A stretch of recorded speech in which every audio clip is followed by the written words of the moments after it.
Accessories including side brushes, mops, filters, and filter sponges all have a certain lifespan and need to be replaced regularly. Side brushes need to be switched every 1 to 3 months. To replace, hold the brush head and pull up until detached. Install the new brushes according to their respective colors. The mop also needs to be replaced every 1 to 3 months. Remove the old mop and attach a new one.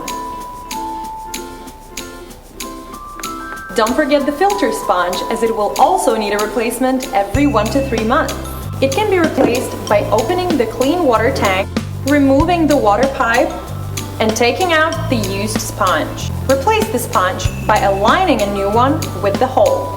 Then align the pipe correctly to the outlet. Please replace the dustbin filter every 3 to 6 months. To replace the filter, remove the old one at the back of the dustbin and buckle in a new one.